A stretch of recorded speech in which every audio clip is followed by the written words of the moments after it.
Work function भी निकाल सकते हैं किसी सरफेस का, मेटल का, इतना वर्क फंक्शन है उसके लिए पीछे ट्रेस करना पड़ेगा। तो ये ग्राफ कई बार पूछ लेते हैं, इसमें इंटरसेप्ट होता है, स्लोप होता है। तो ये तो थी आपकी थ्रेशोल्ड फ्रीक्वेंसी। अगर इसी ग्राफ को हम पीछे ट्रेस करेंगे तो ये पीछे आ जाएगा ऐसे, और यहाँ पर जाने से पहले इसकी जो वैल्यू है वो वैल्यू आती है W0/E। स्टॉपिंग पोटेंशियल की वैल्यू यहाँ पर आती है। इंटरसेप्ट होता है ये पोटेंशियल एक्सिस के ऊपर, V एक्सिस के ऊपर। अब इसमें देखिए, इससे पहले आपको क्या स्टडी करना है, इससे पहले आइंस्टाइन की इक्वेशन है। इसी वीडियो में लास्ट में आपको सारे नोट्स कैसे लिखने, कैसे बनाने, वो सारे आपको मिल जाएंगे अभी। तो उसके बाद आप इसका स्क्रीनशॉट सारे नोट्स का ले लीजिएगा, और समझने के लिए जो भी वैल्यू आपको चाहिए, जो भी चीज़ें हैं वो यहाँ पर आप देखते रहिए। तो आइंस्टाइन की इक्वेशन क्या है,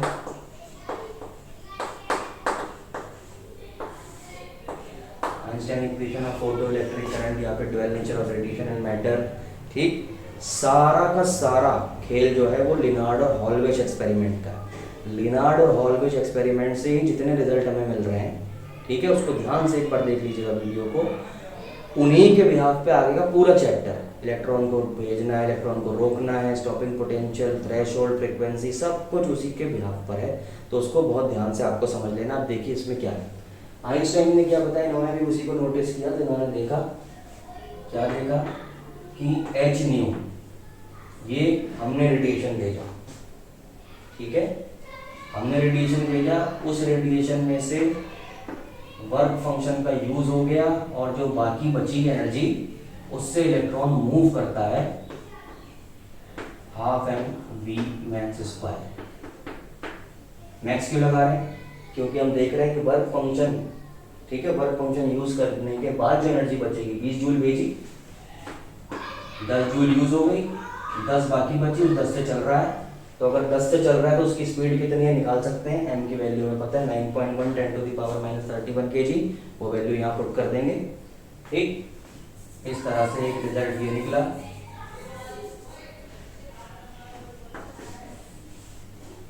ये आइंस्टाइन की इक्वेशन है।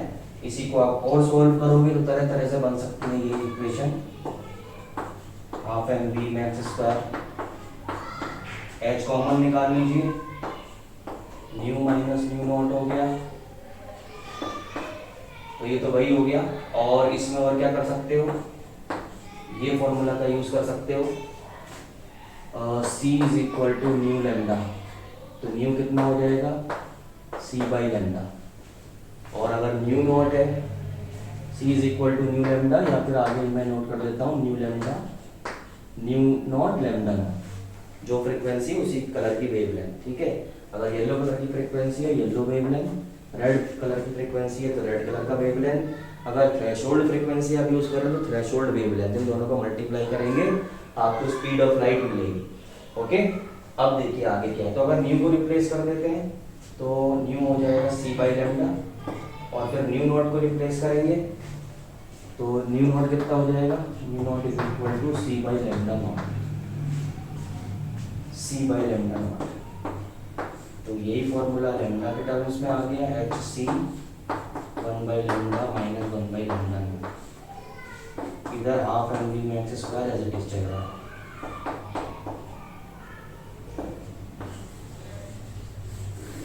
½ mv max² को आप EV नॉट से भी रिप्लेस कर सकते हो। अगर EV नॉट से रिप्लेस कर लोगे तो बन जाएगा EV not = h new, h को मैं बाहर लिख लेता हूँ, और ये या फिर EV नॉट = hc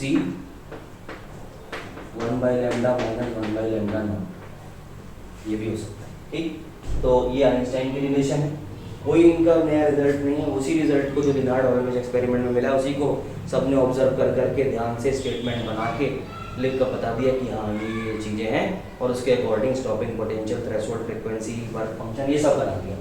तो ये इनका रिजल्ट है।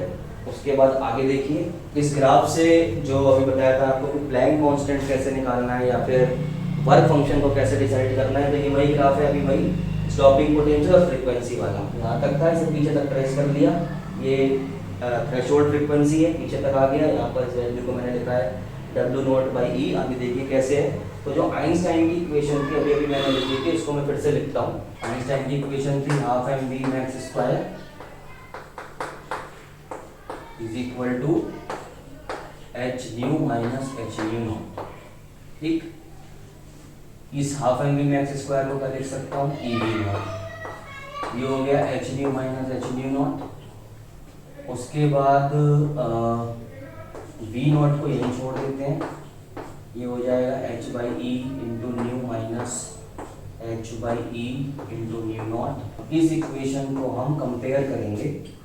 कंपेयर करने से पहले h by E new minus h nu not को मैं लिख रहा हूँ वर्क फंक्शन W नॉट, जो वर्क फंक्शन आपको बताया था अभी, नोट्स आपको मिल जाएंगे। वर्क फंक्शन का सिंबल W नॉट या फिर फाई नॉट भी होता है। तो ये जो वर्क फंक्शन है, क्योंकि आपने देखा W nought is equal to EV nought भी होता है ये वर्क फंक्शन। तो ये जो वर्क फंक्शन है थ्रेशोल्ड फ्रीक्वेंसी के बिहाफ पर h न्यू नॉट और लैम्डा के टर्म्स में लिखना होगा तो hc बाई लैम्डा नॉट भी आप लिख सकते हैं। तो h न्यू नॉट रिप्लेस हो गया W नॉट से। उसके बाद इस इक्वेशन को हमें कंपेयर करना है। On comparing it with straight line equation से कंपेयर करेंगे, जो है y is equal to mx plus c. m slope है, c इंटरसेप्ट होता है y एक्सिस के लिए। तो ये हो जाएगा m is equal to h by e, यहाँ से h हो गया m इंटू ई। ये है मास ऑफ इलेक्ट्रॉन नहीं है, ये है स्लोप, ग्राफ का स्लोप मल्टीप्लाई बाई ई। अगर आपको ग्राफ का, कौन से ग्राफ का, पोटेंशियल वर्सेस फ्रीक्वेंसी ग्राफ का अगर स्लोप पता है तो उसकी हेल्प से आप प्लैंक कांस्टेंट की वैल्यू निकाल सकते हैं। ई एक इलेक्ट्रॉन का चार्ज है।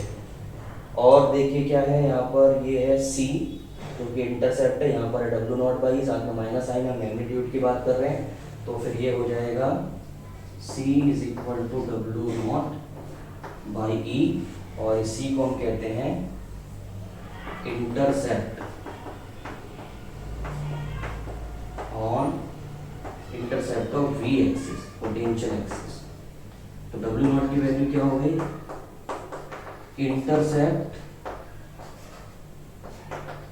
ऑफ पोटेंशियल एक्सिस, पोटेंशियल के एक्सिस के ऊपर है, मल्टीप्लाइड बाई एक इलेक्ट्रॉन का चार्ज। ये इस ग्राफ का इंपॉर्टेंस है, variation between stopping potential and the frequency. तो ये आ गया, क्योंकि वर्क फंक्शन है, आप देख सकते हो यहाँ पर W नॉट बाई ई क्यों लिखा है, अभी आपको समझ में आ गया होगा। W इज इक्वल टू होता है W बाई क्यू नॉट।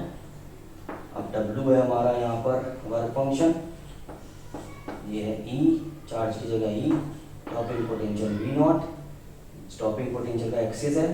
तो ये देखिए इंटरसेप्ट इस V नॉट एक्सिस के लिए क्या मिल रहा है यहाँ पर, W नॉट बाई ई। इस तरह से ये लास्ट है, उसमें क्या है, डी ब्रोगली इक्वेशन।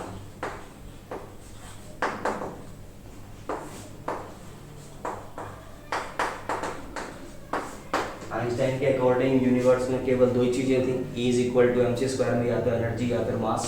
मास को आप एक्सपेंड करिए, एनर्जी हो जाती है, एनर्जी को कंप्रेस करते जाइए, मास में कन्वर्ट हो जाती है। ये आइंस्टाइन का कहना था।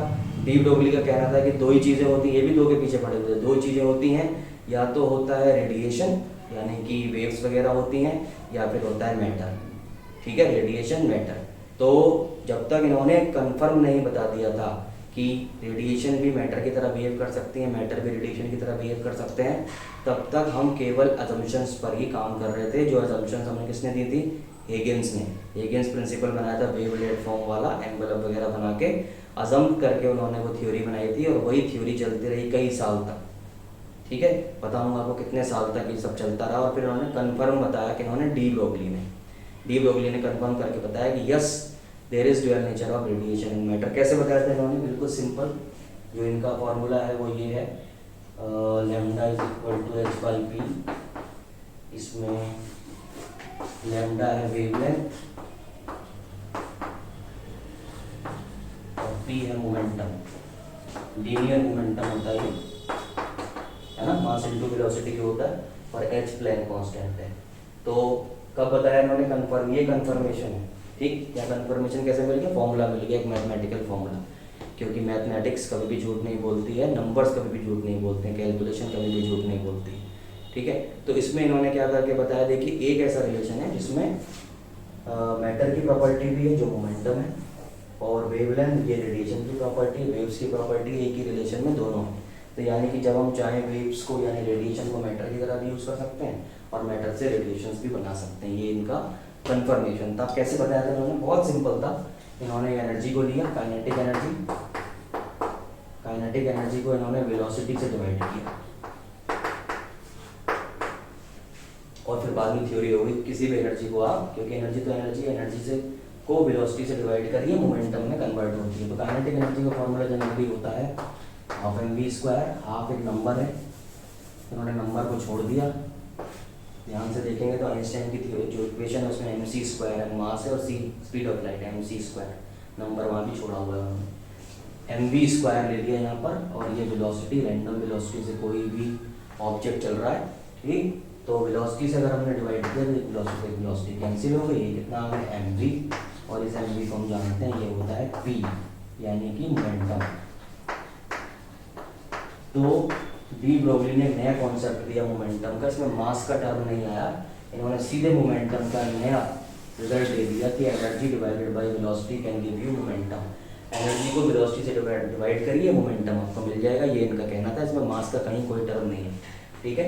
बस ये इनके रिलेशन है। अब उसके बिहार पर इन्होंने एनर्जी को फोटोन की एनर्जी से रिप्लेस कर दिया। तो अब इन्होंने काइनेटिक एनर्जी को डी ब्रोगली ने रिप्लेस कर दिया फोटोन की एनर्जी के साथ। तो फोटोन इन्होंने यूज कर सनलाइट के लिए एच न्यू, ये हो गई एनर्जी ऑफ वन फोटोन, और divided by speed of light, velocity ले ली इन्होंने लाइट की वेलोसिटी स्पीड, और फिर इसको देखिए ये हो जाएगा आपका न्यू होता है सी बाई लैम्डा।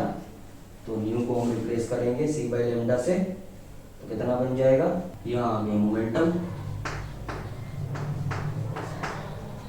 सिंबल में लिख लेंगे तो पी हो जाएगा ये। तो अब देखिए आपके पास रिजल्ट है nu is equal to c by lambda, और यहाँ पर है न्यू बाई सी।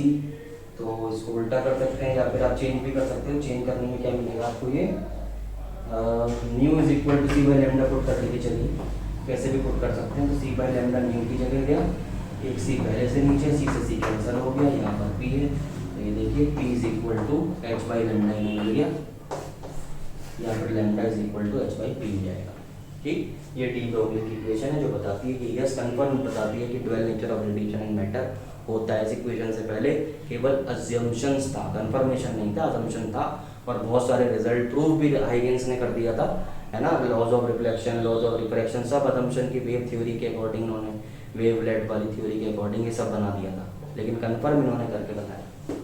कितने साल के बाद ये बताया बताऊंगा आपको आगे। और देखिए इसके बाद देखिए लास्ट और है डी ब्रोगली वेवलेंथ कहते हैं। तो इन्होंने कैसे डी ब्रोगली वेवलेंथ निकाली, एक रिलेशन है वेवलेंथ में और पोटेंशियल में, तो दो वेरिएबल में रिलेशन है, कैसे निकालना है उसके लिए डी ब्रोगली का पहले जो फॉर्मूला है वो हमारे पास है P is equal to h by lambda. तो लैम्डा के लिए हमें सॉल्व करना है, तो लैम्डा हो गया एच बाई पी, पी को यहाँ रिप्लेस करेंगे एम वी से, उसके बाद इसे इक्वेशन नंबर 1 बना के छोड़ देंगे।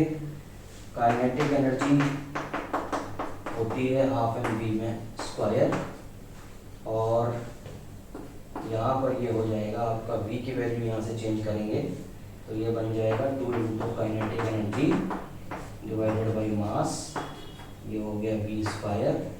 तो यहाँ पर हमें v की वैल्यू पुट करनी है, तो v हो जाएगा √2 काइनेटिक एनर्जी के kinetic energy into m, equation number 2। So from 1 and 2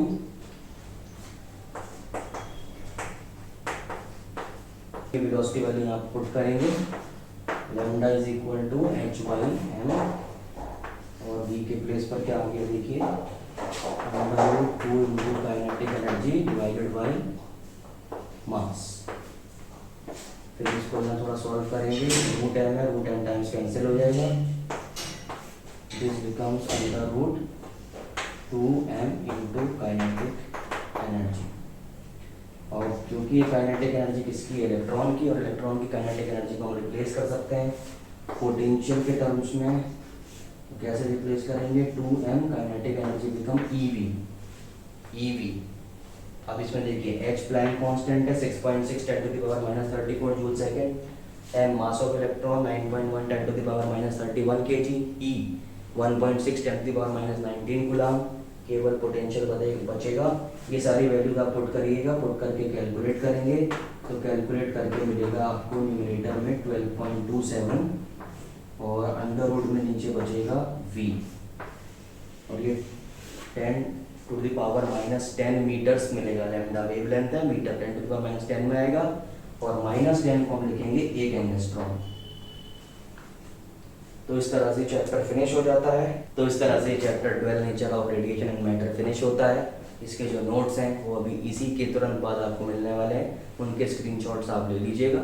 ठीक है, समझने के लिए मैंने सारा आपको बता दिया है। मेरे ख्याल से 3-4 ही वीडियोज़ हैं 12 नेचर ऑफ मैटर रेडिएशन का, लेकिन लिनार्ड हॉलवेच एक्सपेरिमेंट का जो वीडियो उसको जरूर देख लीजिए और उसके बाद आप सारी चीज़ें यहाँ से समझ के आगे बढ़ जाइए। चैप्टर फिनिश, उसके बाद एक्सरसाइज में जाइए, कैलकुलेशन करिए, न्यूमेरिकल्स करिए। कोई प्रॉब्लम है तो कमेंट बॉक्स में मुझे कमेंट करके बताइए।